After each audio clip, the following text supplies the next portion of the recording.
Olá, seja bem-vindo, bem-vinda a mais uma sabatina aqui no YouTube do jornal A Tribuna. Estamos falando de São Gonçalo. Nosso convidado hoje é o professor Josemar do PSOL, Josemar Pinheiros Carvalho, 48 anos, professor de Geografia, deputado estadual, iniciou sua trajetória política lá em 1991 no movimento estudantil, do qual fazia parte do Grêmio do Colégio Macedo Soares. Em 2008, se candidatou pela primeira vez à Prefeitura de São Gonçalo. Essa é a sua quarta candidatura à Prefeitura de São Gonçalo. E na última eleição estadual, ele conseguiu o cargo de deputado. E na última municipal, ele foi vereador em São Gonçalo. Professor Josemar, bem-vindo aqui à tribuna. Tudo bem com o senhor? Tudo ótimo. É uma honra estar aqui participando desse programa, né? E vamos estar dialogando sobre a perspectiva de uma outra São Gonçalo, uma São Gonçalo do futuro. A gente sempre começa essa sabatina trazendo para o candidato a possibilidade de falar com o eleitor, obviamente breve, né, que a gente tem 30 minutos, lembrando que todos os candidatos no qual o partido tem a representação na Câmara dos Deputados em Brasília, esses candidatos foram convidados para participar da sabatina. A gente sempre começa você trazendo um pouco para o eleitor a sua jornada, o que fez o professor Josemar chegar até aqui. Quem é o professor Josemar? Qual é a sua bagagem? Eu tenho uma história, né? Eu tenho 48 anos de idade, estou prestes a completar 49, e tenho uma estrada de militância desde os meus 15 anos de idade. Eu fui do Grêmio Estudantil, depois fui coordenador do DCE da UF, fui militante dos movimentos sociais, movimento comunitário, atuei na educação popular como professor e como coordenador. Quando eu falo de educação popular, estou falando de pré-vestibular comunitário, onde a gente fazia um trabalho de levar o jovem da periferia, não somente o jovem, mas aquele que quisesse estudar de forma gratuita, até a universidade, né? Gratuita e solidária, porque os profissionais, os professores eram também voluntários. E tem uma atuação junto ao movimento sindical, movimento político, como dirigente partidário também, né? Eu fui do PT durante muitos anos, né? Durante 10 anos da minha vida. Saímos para fundar o PSOL, né? Em 2004, e estou no partido esse tempo todo, construindo, presidindo, me lançando candidato a prefeito, sendo vereador, que eu fui, a deputado estadual hoje, que presido a Comissão de Combate às Discriminações.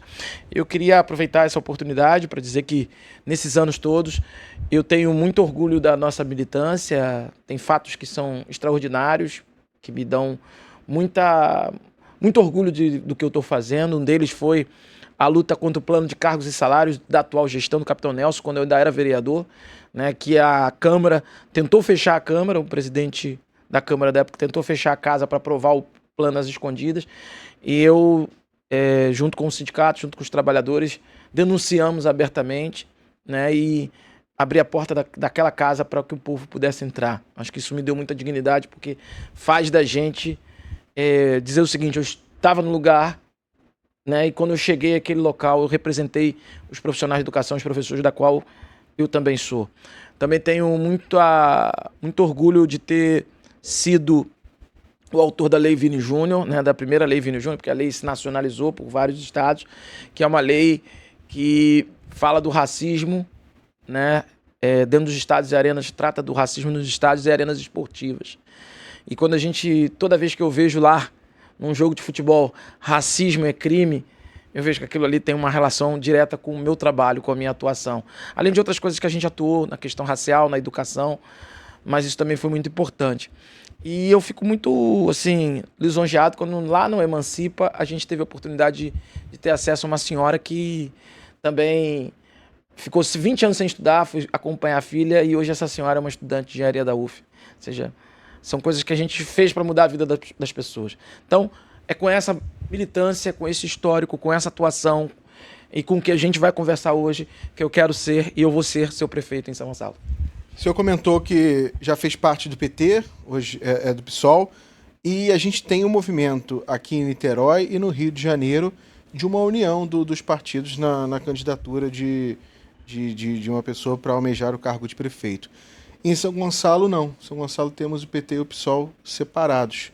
Isso acaba beneficiando a direita? Como é que vocês almejam também? Eu só corrigiria as suas informações, porque no Rio de Janeiro o PT está com o Eduardo Paes e o PSOL tem o Tarcísio. Porque o Tarcísio declara apoio a Lula, né? Que eu digo, traz na sua propaganda a marca do Lula.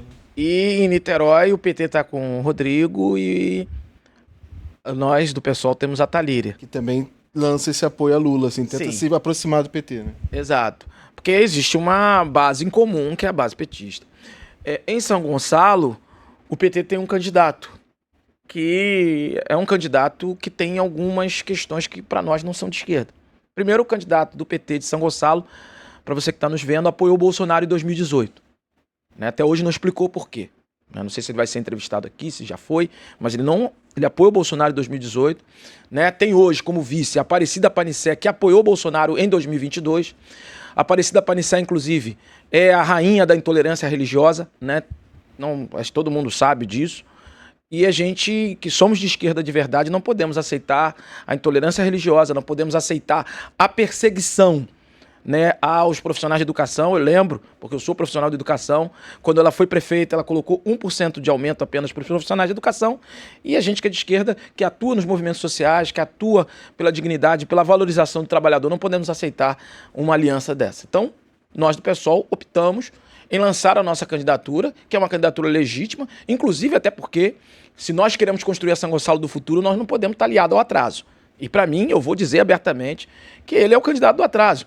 Né? Foi secretário de saúde, o senhor Dimas Gadelha foi secretário de saúde de Newton Moulin, ele esconde isso nos programas dele, de Newton Moulin, e continuou no cargo no governo de Zé Luiz Nance. Para você que está me vendo aqui agora e quer mudança em São Gonçalo, você vai votar no secretário de saúde de Newton Moulin? Você vai votar no secretário de José Luiz Nance? Não, creio que não. Então, nós do PSOL somos um partido socialista autêntico, estamos lançando a minha candidatura junto com a rede e com o apoio da UP e do PCB. Vamos começar a falar das propostas. Como o senhor pretende a política da tarifa zero dos ônibus de São Gonçalo, considerando o desafio financeiro e logístico?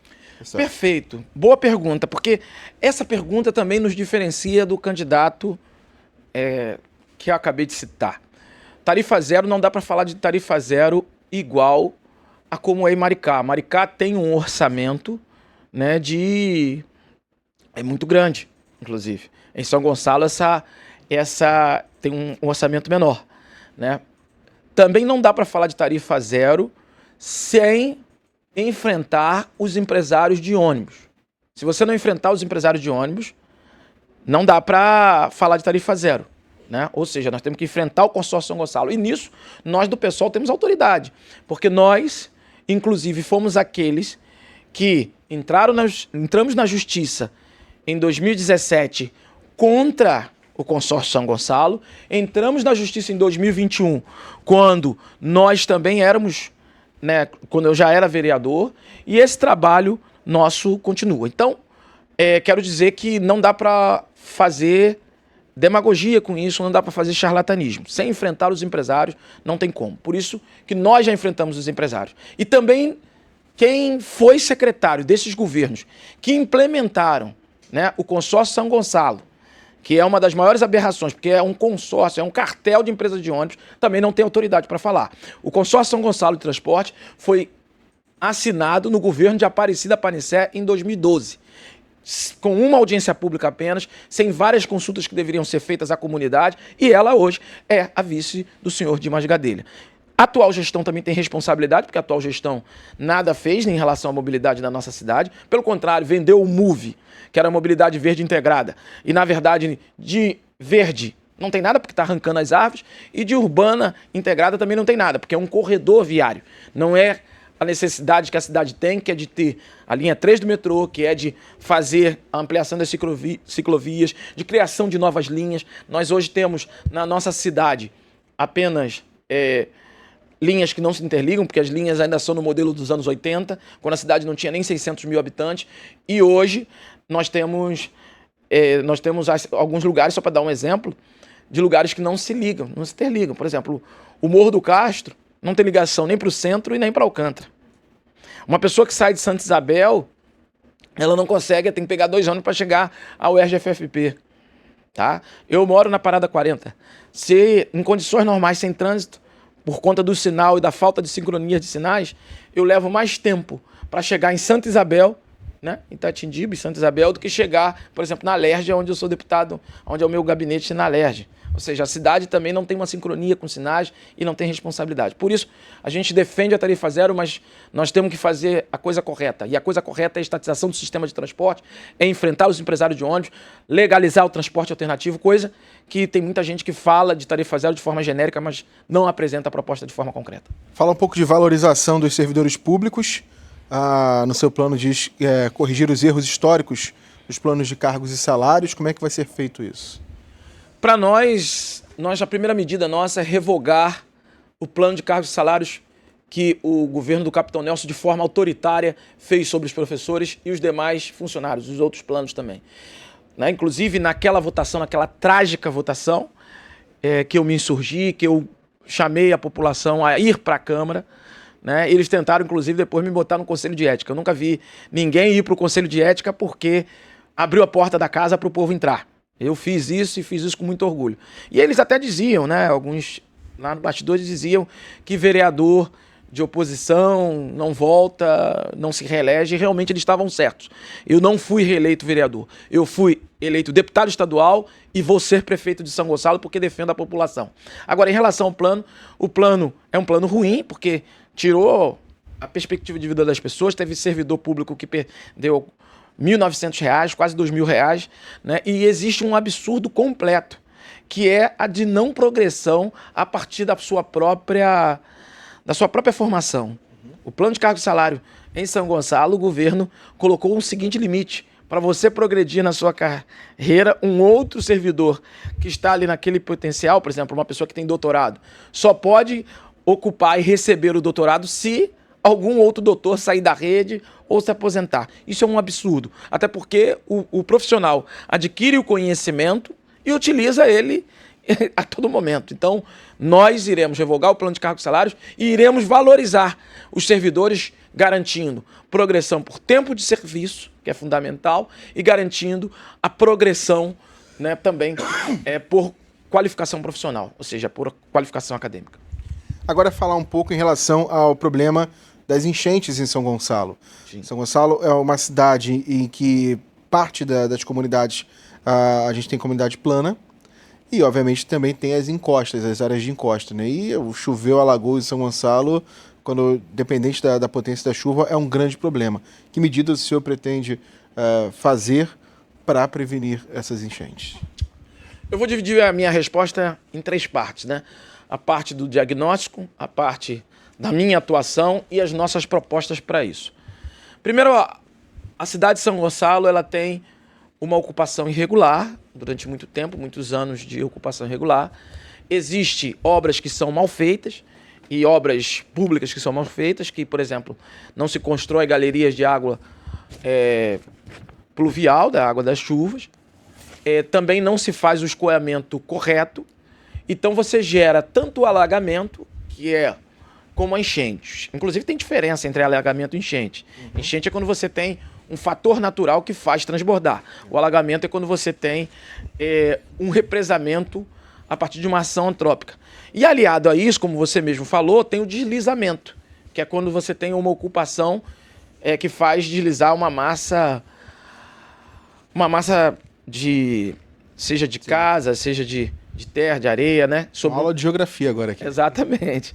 Não, a gente entende do tema, a gente entende do tema. Durante muitos anos, eu sou professor de geografia, dei aula em pós-graduação relacionada à gestão ambiental. Tenho o meu vice-prefeito relacionado a esse tema também. E na Alerj, a maior audiência pública, não sei se você sabe, relacionada à questão do meio ambiente, uma audiência pública externa à casa, que não foi feita na Leste, foi feita em São Gonçalo, com 600 pessoas para debater o tema alagamento e enchente na cidade de São Gonçalo. Então, nós entendemos do tema e tratamos. Então, esse é o diagnóstico. Obras mal feitas, que é o que inclusive está acontecendo agora. A prefeitura, a atual gestão, teve R$1 bilhão para resolver esse problema e não fez. Como vereador, eu inclusive fui na UF, buscar, junto com a Associação de Moradores de Neve, junto com a Unibairro na época, e vimos um plano de alagamentos e enchentes para a nossa cidade e conseguimos apresentar até a prefeitura, e a prefeitura nada fez.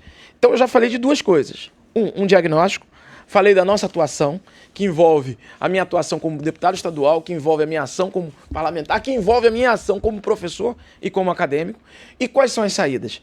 Primeira saída é um plano de obras públicas para cuidar dos alagamentos e enchentes. Segunda questão que é fundamental, replantio, reflorestamento das áreas verdes da nossa cidade, em especial as cabeceiras, né, os topos dos morros, né, que são e das nascentes. Isso é fundamental. Cuidar das áreas verdes é fundamental, porque a área verde ajuda a reter a água que não escorre mais rapidamente. Então, se você tem plantio das margens, você tem plantio nos topos e cabeceiras e amplia as áreas verdes, a água vai escoar, mas vai levar mais tempo para escoar. Porque o grande problema é o seguinte, posso falar de vários bairros, citar alguns. Como nós temos uma drenagem mal feita e uma captação de água mal feita, o que acontece? A água bate, escorre rapidamente e tem ali uma obstrução que acaba alagando. Então, é preciso seriedade. Infelizmente, a atual gestão e as gestões pelo qual passaram em São Gonçalo não são sérias na questão do alagamento e enchente. Tratam como um problema menor. E para nós é um grande problema. Tá aí as obras que estão sendo feitas de maquiagem da atual gestão, junto com o governo do estado, do senhor Cláudio Castro. Eles também escondem o Cláudio Castro do programa deles, né, eleitoral. Tá aí para mostrar o seguinte, que essas obras não vão resolver o problema de alagamento e enchente. Na primeira chuva torrencial que a cidade tiver, nós vamos ter o alagamento voltando e aparecendo de novo na cidade.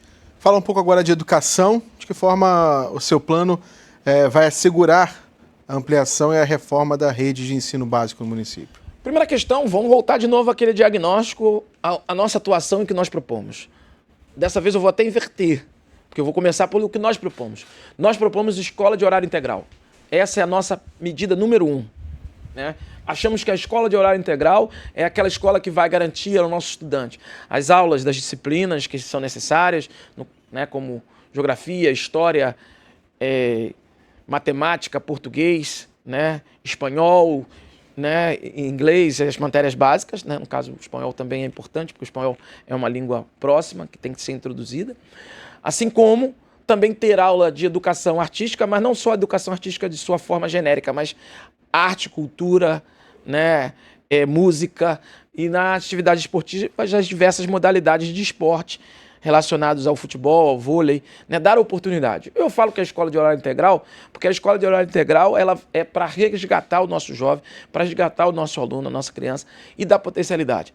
Existe uma questão que é a seguinte, a cada 20 pessoas, uma tem uma superabilidade, ou seja, estamos falando que 5% da população tem superabilidade. Infelizmente, isso não se desenvolve. Por que não se desenvolve? Porque as pessoas não têm contato.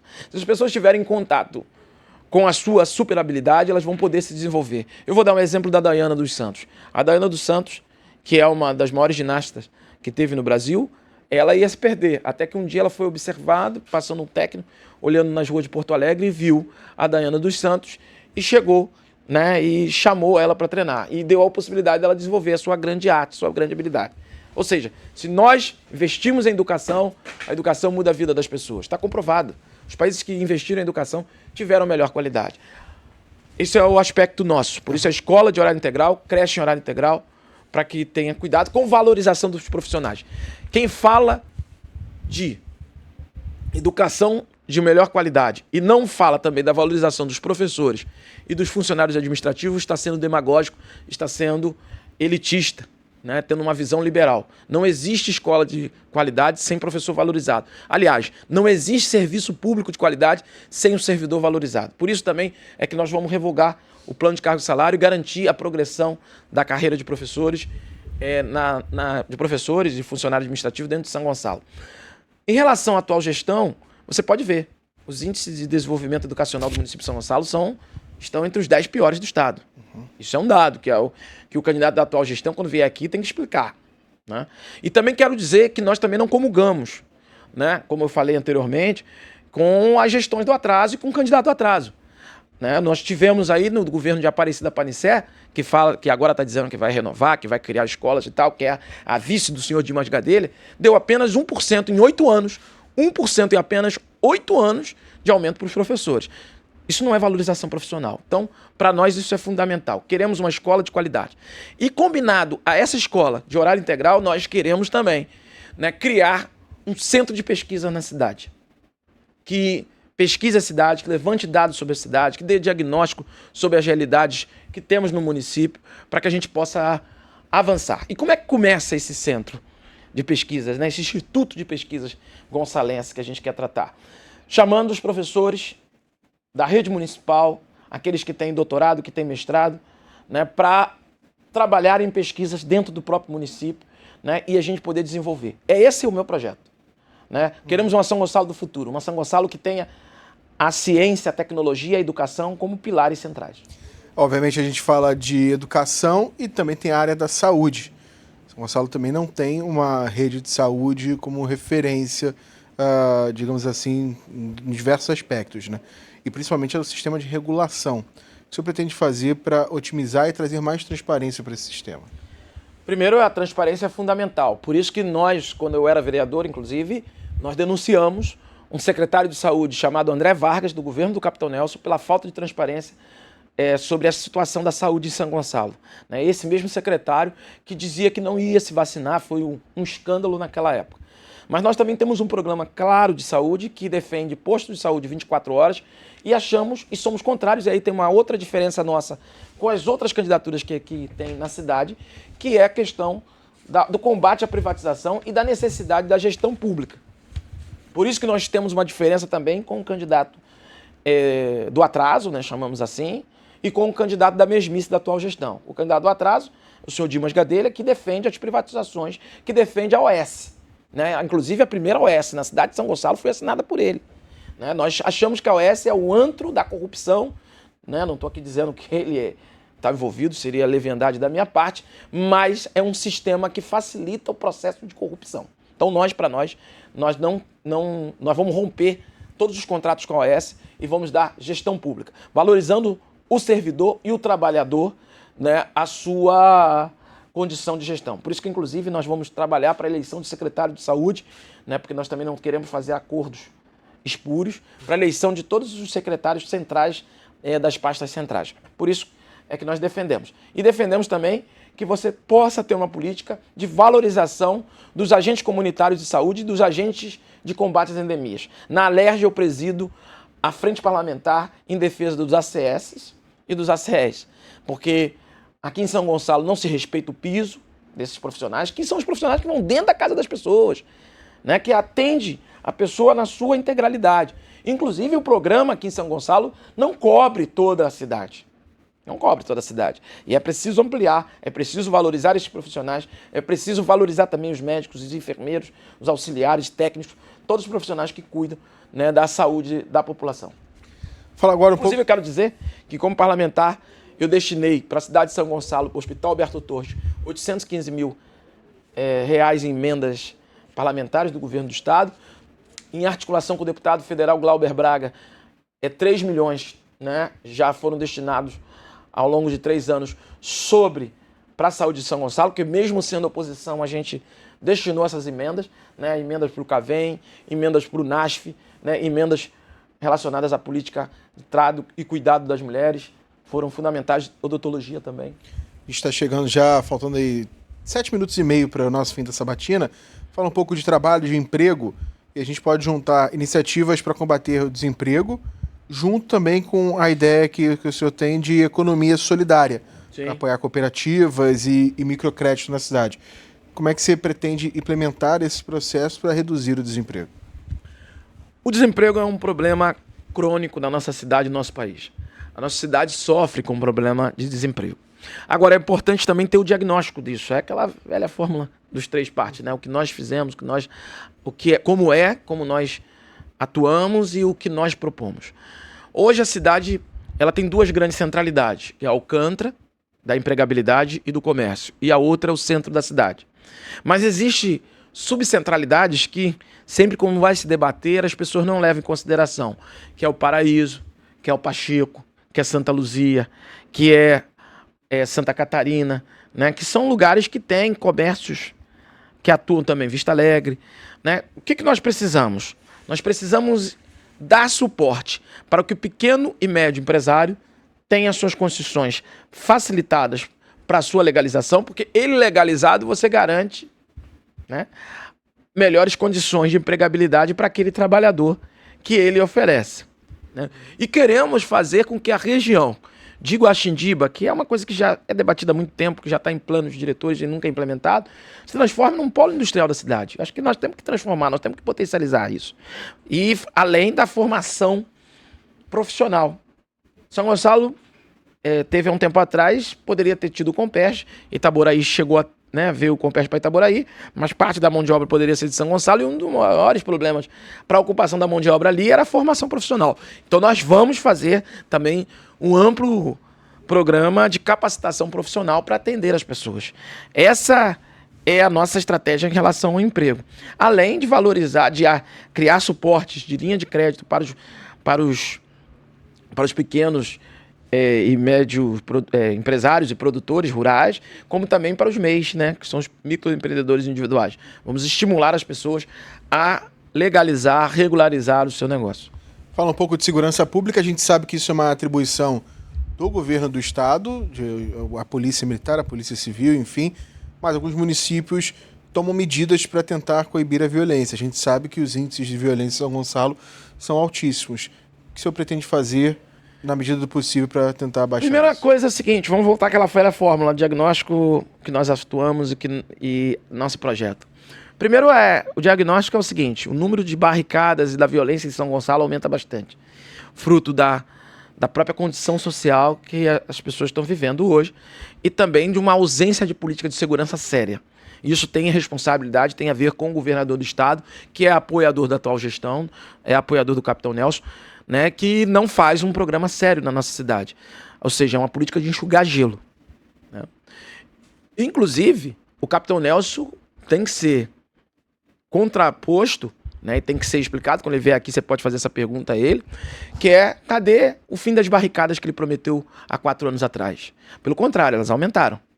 Porque você não acaba com a questão da violência só com um discurso de ódio. Você acaba com a questão da violência fazendo um sistema de inteligência, atuando com programas sociais, atuando com perspectivas que incorporem a população. Por isso, quando a gente fala de escola de horário integral, é para disputar aquele jovem. Quando a gente fala de política pública social, é também para trazê-los. Essa é a primeira situação. Segunda situação que nós queremos cobrar. Nós queremos cobrar do governo do estado, o senhor Cláudio Castro, já que estamos cobrando, um plano, né, de segurança do nosso município.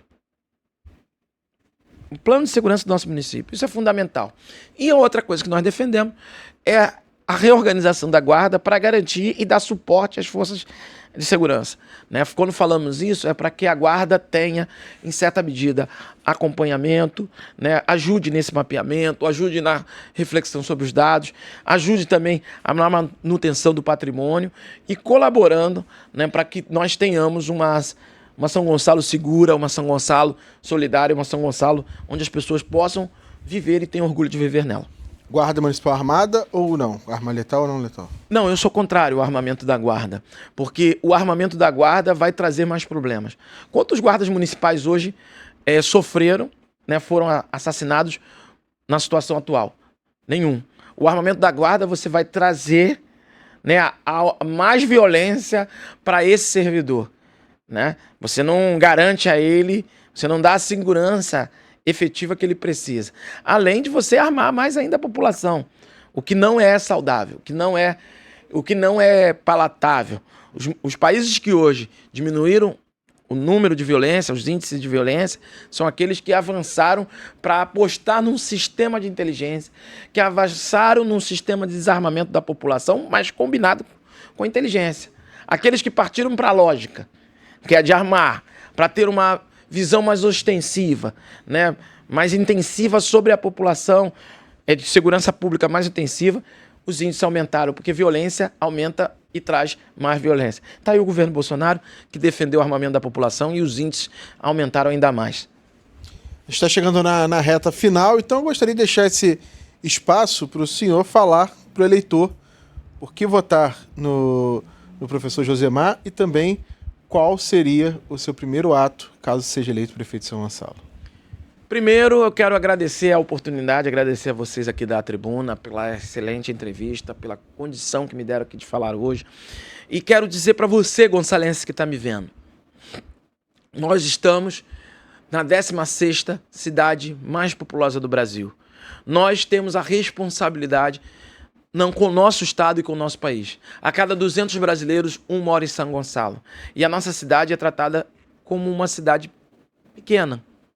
Pequena na sua perspectiva de tamanho, no seu horizonte. Quando nós falamos de uma São Gonçalo do futuro, nós queremos combater o atraso. O atraso daqueles que tiveram descaso com a saúde pública no passado, né? Que implementaram a OS, que trouxeram, que deram 1% apenas de aumento para os profissionais de educação e que construíram praça em vez de escolas. Queremos também combater aquela visão da mesmice, que tiveram R$1 bilhão e nada fizeram. Não resolveram o problema do alagamento, não resolveram o problema das enchentes. Por isso é que eu quero ser o seu prefeito e você o seu prefeito para construir escola de horário integral, para construir toda a política centrada com posto de saúde 24 horas e com a valorização dos servidores públicos. Por isso, vote professor Josemar, 50 para prefeito. E qual seria o seu primeiro ato? Meu primeiro ato é a implementação de escola de horário integral. Gostaria de agradecer aqui ao professor Josemar, que veio à sabatina do jornal A Tribuna, lembrando que todos os candidatos no qual o partido tem a representação na Câmara dos Deputados em Brasília, esses candidatos foram convidados para esta sabatina. Obrigado, professor. Boa sorte, viu? Obrigado. A gente fica por aqui. Tchau, tchau, gente.